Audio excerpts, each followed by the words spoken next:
Hello everyone. इस class में हम एक नई चीज़ स्टार्ट करने जा रहे हैं जिसको हम क्या बोलते हैं, मैटलैब। क्या बोलते हैं? मैटलैब। शायद आपने इसके बारे में पहले सुन रखा होगा और काफ़ी ने नहीं भी सुना होगा। तो सबसे पहले हम डिस्कस करें कि मैटलैब की बेसिकली फुल फॉर्म क्या होती है। मैटलैब की फुल फॉर्म होती है matrix laboratory. MAT stands for matrix and LAB stands for laboratory. अब मैटलैब बेसिकली होती क्या है और इसको यूज़ क्यों करते हैं। आपने बेसिकली कंप्यूटिंग में, जैसे कंप्यूटर्स में आपने देखा होगा प्रोग्रामिंग लैंग्वेजेस आपने सीख रखी होंगी, जैसे सी लैंग्वेज, C++, जावा, पाइथन, CS, PHP एक्सेट्रा, जो भी हमारी प्रोग्रामिंग लैंग्वेजेस होती है, राइट। उसमें हम क्या करते हैं, बेसिकली हम अपने प्रोग्राम्स लिखते हैं, कोड्स करते हैं किसी भी चीज़ के, है ना।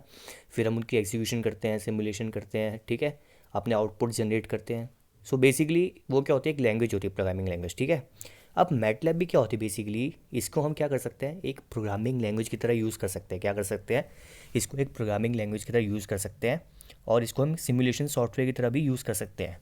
और इसका बेसिकली काम क्या होता है, इसका काम क्या होता है बेसिकली कि जो हमारे न्यूमेरिकल ऑपरेशंस होते हैं उनको परफॉर्म करना। ध्यान से सुनना, हमारे न्यूमेरिकल ऑपरेशंस को परफॉर्म करना, हमारी मैट्रिक्स मैनिपुलेशन, जैसे मैट्रिक्स के ऑपरेशंस हो गए, उनको परफॉर्म करना।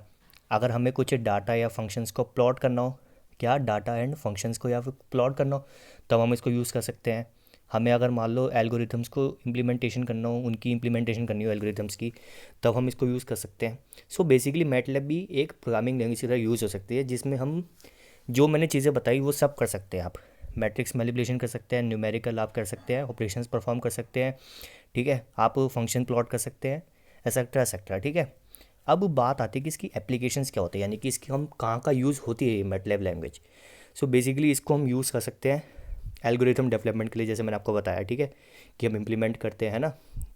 और तो दूसरे हम कह सकते हैं कि मैथ एंड कंप्यूटेशन में भी इसको यूज़ कर सकते हैं, डेटा एनालिसिस में भी यूज़ कर सकते हैं, और इंजीनियरिंग ग्राफिक्स में भी यूज़ करते हैं इसको, ठीक है। और इसको बेसिकली मॉडलिंग में भी यूज़ करते हैं, सिमुलेशन एंड प्रोटोटाइपिंग में भी यूज़ करते हैं। अब बात आती है कि मैटलैब प्रोग्रामिंग स्टार्ट करने से पहले मैं आपको बता दूं कुछ बेसिक चीज़ें। आप ये सिंबल देख रहे होंगे जो एकदम लेफ्ट मोस्ट में है, टू ग्रेटर देन सिंबल्स, है ना, बने हुए हैं, है ना। इनको क्या बोलते हैं, बेसिकली इनको बोलते हैं कमांड प्रॉम्प्ट। क्या बोलते हैं, इसको बोलते हैं command prompt. Command prompt basically हमारी क्या होती है, बेसिकली एक तरह की जैसे लाइन होती है। क्या होती है, लाइन। जैसे आप प्रोग्रामिंग करते हैं तो आपने देखा होगा साइड में, जैसे आप C++ की बात करो, प्रोग्रामिंग करते हैं तो साइड में कुछ लाइन वाइज नंबर्स लिखे होते हैं ना, जैसे 1 2 3 4 ऐसे नंबर्स लिखे होते हैं। वैसे ही क्या है, इसमें भी हमारे कमांड प्रॉम्प्ट होती है। क्या होती है, कमांड प्रॉम्प्ट होती है। अब इधर ध्यान से देखो, मैंने क्या लिख रखा है, मॉड्यूल। आपने सिंबल शायद देख रखा होगा, मॉड्यूल, है ना। देन उसके बाद लिखा मैंने इंट्रोडक्शन टू मैटलैब। अब मैंने मॉड्यूल क्यों लिखा, अब जैसे आपने प्रोग्रामिंग लैंग्वेज अगर कर रखी है, जैसे एग्जांपल C++ कर रखी है, आपने देखा होगा उसमें हम डिफरेंट टाइप के हम क्या करते हैं। अगर हमें जब क्या करना होता है, कमेंट्स को पास करना होता है, तो हम क्या करते हैं, एक होता है फर्स्ट हमारा सिंगल लाइन कमेंट और एक होता है मल्टी लाइन कमेंट, है ना। उसके लिए डिफरेंट हमारे सिंबल्स होते हैं। अगर बेसिकली हमें अगर इसमें मैटलैब प्रोग्रामिंग में जब भी हमें क्या करना पड़ता है, कोई कमेंट पास करना हो, क्या करना हो, हमें कोई कमेंट पास करना, तो हम मॉड्यूल फंक्शन को यूज़ करते हैं, ठीक है। अब बात आती है कि अब मैटलैब प्रोग्रामिंग कहाँ कर सकते हैं। मैटलैब प्रोग्रामिंग करने के लिए हमारे कुछ क्या होते हैं, हमारे कंपाइलर्स होते हैं। जैसे जो मोस्ट फेमस जो होता है वो यही होता है कि मैटलैब बाय मैथवर्क्स। क्या, मैटलैब कंपाइलर बाय मैथवर्क्स, ये हमारा मतलब काफ़ी फेमस उस चीज़ का मतलब मैटलैब का कंपाइलर है। बाकी आपको काफ़ी सारे ऑनलाइन कंपाइलर्स भी मिल जाएंगे, आप वो मोबाइल में भी कर सकते हैं, मोबाइल ऐप भी होता है मैटलैब का, ठीक है। आप मतलब कहीं जगह भी कर सकते हैं, आपको मतलब बेसिकली जो सबसे मोस्ट फेमस होता है वो क्या होता है, मैटलैब बाय मैथवर्क, ठीक है। आप इसको सर्च करना, कंपाइलर आप डाउनलोड कर सकते हैं। अब स्टार्ट करते हैं, ठीक है। अब मैं बताता हूँ, सबसे पहले देखो, ये मैंने आपको बताया कि जो ये होता है लेफ्ट मोस्ट में जो बना हुआ, ये होता है कमांड प्रॉम्प्ट, ठीक है। अब होता क्या, आप सपोज़ करो अगर मैं एंटर करता हूँ, क्या करता हूँ, अगर मैं एंटर करता हूँ तो क्या होगा, बेसिकली जो हमारा ये कर्सर है, क्या है, ये कर्सर हमारी नेक्स्ट लाइन में आ जाएगा। और ये जो हमारी लाइन है, क्या, ये जो हमारी फर्स्ट लाइन है, ये क्या हो जाएगी, एग्जीक्यूट हो जाएगी। अब देखो मैं सपोज़ करो एंटर करा, तो देखो आप दिखा रहा था ना कुछ ऐसे स्टॉप सा कुछ दिखा रहा था, यानी कि वो एग्जीक्यूशन परफॉर्म हो रही थी। क्या हो रही थी, एग्जीक्यूशन परफॉर्म हो रही थी। अब नेक्स्ट लाइन में आया और यहाँ पे क्या आ गया, एक कमांड प्रॉम्प्ट आ गया। क्या आ गया, कमांड प्रॉम्प्ट आ गया। अब सबसे पहले, अब इस वीडियो में मैं आपको बताऊंगा कि हम सबसे पहले क्या करेंगे, कुछ अर्थमेटिक ऑपरेशंस करेंगे। क्या करेंगे, अर्थमेटिक ऑपरेशंस करेंगे। अब आपको पता है अर्थमेटिक ऑपरेशंस क्या होते हैं ना। अर्थमेटिक ऑपरेशन जैसे आप कह सकते हैं एडिशन हो गया, सब्ट्रैक्शन, मल्टीप्लिकेशन, डिवीज़न, पावर, है ना, ये हमारे अर्थमेटिक ऑपरेशंस होते हैं। ठीक है, अब इनको परफॉर्म अगर हमें करना हो तो हम कैसे करेंगे। अब सपोज़ करो मैं सबसे पहले आपको बताऊँ एडिशन। एडिशन आपको क्या करना है, सिंपल, इसमें आपको वो नहीं करना पड़ता कुछ, जैसे आप प्रोग्रामिंग लैंग्वेज में करते हैं, जैसे C++, में जैसे आप करते हैं, वेरिएबल्स लेते हैं, देन वेरिएबल को ऐड करना है, देन उसको किसी में स्टोर करना है, ये सब वो करने की ज़रूरत ही नहीं है। ठीक है, मैं क्या करता हूँ, देखो सिंपल, मैंने दो वैल्यू ली, एक ली 8, देन मैंने प्लस कर दिया, और देन मैंने लिया 5। क्या लिया मैंने, 8 + 5 कर दिया।